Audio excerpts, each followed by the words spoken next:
একদিন স্বর্গের অপ্সরা নৃত্য পরিবেশন করছিল আর স্বর্গের অপ্সরা নাচ সবার খুব পছন্দ হয়েছিল এবং স্বর্গের প্রত্যেকে অপ্সরার ভীষণ প্রশংসা করছিল। অপ্সরার নৃত্য স্বর্গের প্রত্যেকের এতটাই ভালো লেগে যায় যে তাকে অপ্সরাদের রানী ঘোষণা করা হয়। এটা শুনে তো অপ্সরা খুশিতে ডগমগ হয়ে যায় এবং সে নিজেকে স্বর্গের সবথেকে সুন্দরী এবং প্রতিভাশালী মনে করতে থাকে। আর তার মধ্যে একটা আলাদাই গাম্ভীর্য চলে আসে আর সে নিজে নিজে ভাবে, আমি শ্রেষ্ঠ, আমি এখানের রানী, আমি যা চাই তাই করতে পারি এখন। এবং তাকে আদেশ দেওয়া হয় স্বর্গের অন্যান্য অপ্সরাদের ভালোভাবে নৃত্য শেখানোর জন্য। স্বর্গের অন্যান্য অপ্সরারা যখন নৃত্য অনুশীলন করছিল, শক্তিশালী অপ্সরা সেখানে গিয়ে তাদের থামিয়ে দেয় এবং তাদের বলে, আমি তোমাদের অপ্সরাদের শ্রেষ্ঠ রানী, তাই আমি তোমাদের যেভাবে বলবো সেভাবেই তোমরা নৃত্য পরিবেশন করবে এবং আমার কথা যদি তোমরা না শোনো তাহলে তোমাদের কঠিন থেকে কঠিনতম শাস্তির আমি ব্যবস্থা করব, কারণ এখন আমি তোমাদের অপ্সরাদের রানী। নৃত্য শুরু করো। এত অহংকার দেখে বাকি অপ্সরারা সত্যিই খুব কষ্ট পায় এবং নৃত্য শুরু করে। স্বর্গের অপ্সরাকে যখন স্বর্গের অপ্সরাদের রানী করা হলো তখন তার অহংকারের সীমা ছিল না। সে তখন বাকি অপ্সরাদের সাথে খুবই বাজে ব্যবহার করতে শুরু করলো। সে সবাইকে বলল, আমি তোমাদের অপ্সরাদের রানী, আমার কথাই শেষ কথা, আমার কথা যদি তোমরা না শোনো আমি দেবতাদের কাছে তোমাদের নামে নালিশ জানিয়ে তোমাদের শাস্তির ব্যবস্থা করব, কারণ আমি তোমাদের রানী। এখন নৃত্য শুরু করো। তোমাদের এমন বাজে নৃত্য, আমি তোমাদের রানী, এমন বাজে নৃত্য করার তোমরা সাহস কোথা থেকে পেলে? তোমাদের কঠিন থেকে কঠিনতম শাস্তি দেব আমি। ঠিক করে নৃত্য পরিবেশন করো। অপ্সরাদের রানীর যেন কোনো কিছুতেই নৃত্য পছন্দ হচ্ছিল না আর বাকি অপ্সরারা নিজেদের মধ্যে বলাবলি করছিল যে অপ্সরার খুবই অহংকার হয়ে গিয়েছে আর সেই কথাটা অপ্সরাদের রানী শুনতে পেয়ে যায় এবং তাদের কঠিন থেকে কঠিনতম শাস্তির ব্যবস্থা করবে বলে। অথচ কিন্তু এই অপ্সরাই বাকি অপ্সরাদের মতোই একজন সামান্য অপ্সরাই ছিলেন। হঠাৎ ক্ষমতা পেয়ে সে নিজের সীমাই পার করে ফেললেন। ইতিহাস পরীক্ষার দিন যখন বাংলা পড়ে যাই, আজকে তো বাংলা পরীক্ষা, বাংলা পরীক্ষা একদম ফাটিয়ে লিখবো, কাউকে দেখাবো না। এই ইতিহাসের 2 নম্বর চ্যাপ্টারটা কিন্তু খুব ইম্পর্টেন্ট, ওটা মুখস্থ করেছিস তো? কি তার মানে আজকে ইতিহাস পরীক্ষা? কিন্তু আমি তো ভেবেছি আজকে বাংলা পরীক্ষা। ইতিহাস কিন্তু মধুমিতা ম্যাম অনেক কঠিন প্রশ্ন করেছে শুনেছি।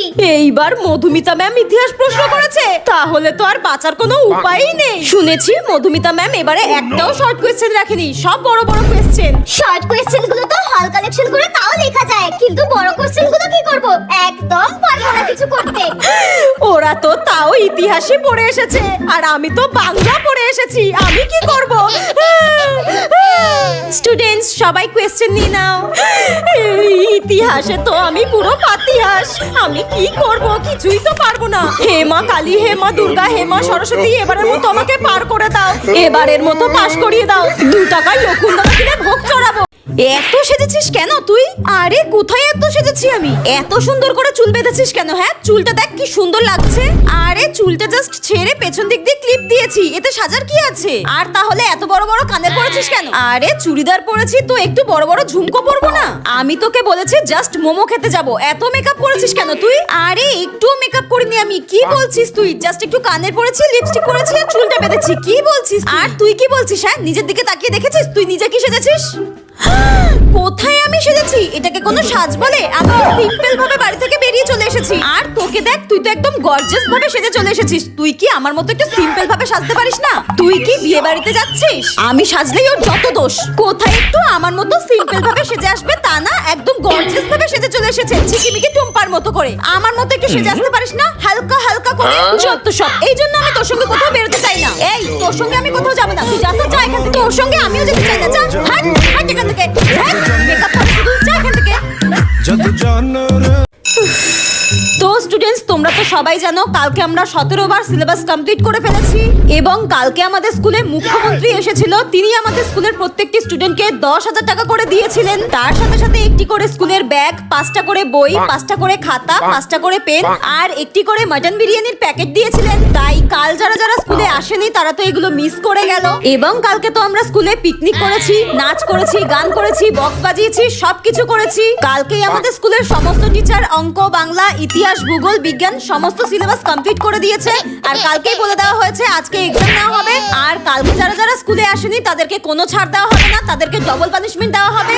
যাই হোক, আমাদের স্কুলের হেড স্যার দ্বিতীয়বার বিয়ে করার উপলক্ষে আমাদের সবাইকে মিষ্টির প্যাকেট দিয়েছিলেন, সেটা আমাদের ভুলে গেলে একদমই হবে না, কারণ এটা আমাদের সঙ্গে বছরে একবারই ঘটে। তাই হেড স্যারের তৃতীয়বার বিয়ের জন্য আমাদের অপেক্ষা করতে হবে এবং মনে মনে কামনা করতে হবে আসছে বছর আবার হবে। ধর, আমি এই পাগলখানা স্কুলে আর থাকবো না, আমি বাড়ি যাবো। কে খায় কে খায় কে খায়? আমার সোনামা খায় না, আমি খাবো না। উফ, এই মেয়েটা আমাকে জ্বালিয়ে পুড়িয়ে শেষ করে দিল। কটা ভাত নিয়ে আমি 1 ঘন্টা ধরে এর পেছনে ঘ্যান ঘ্যান করছি। আমি খাবো না ভাত, তুমি খাও, আমি ভাত খাবো না। মা খেয়ে নে না, কটা ভাত খেয়ে নে। আমার সোনামা বলছি খেয়ে নে খেয়ে নে। আমি খাবো না, আমি খাবো না, আমি কিছুতেই খাবো না, আমার ভাত খেতে ভালো লাগে না। আচ্ছা শোন, তুই যদি সব কটা ভাত খেয়ে নিস তাহলে আমি তোকে চিপস দেবো, খেয়ে নে মা। চিপস আমাকে দাও, আমি খাবো চিপস, আমাকে দাও দাও। এই দেখ, আমি তোর জন্য 2টো চিপস নিয়ে এসেছি, তুই সব কটা ভাত খেয়ে নে, আমি তোকে 2টোই দেবো। ঠিক আছে, খাইয়ে দাও খাইয়ে দাও।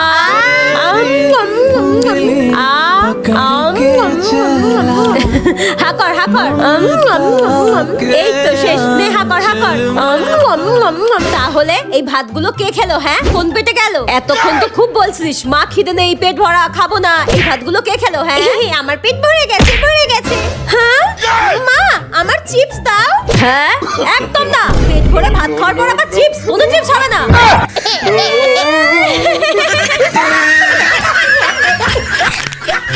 হে ভগবান, শেষে কিনা এই বিস্কুটটাই আমার কপালে ছিল।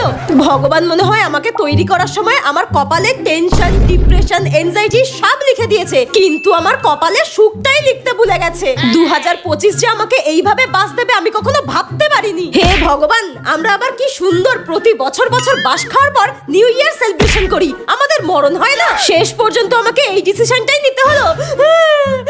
কিরে ভাই, কি করছিস? আর বলিস না ভাই, জীবনটা আমার পুরো তেজপাতা হয়ে গেল।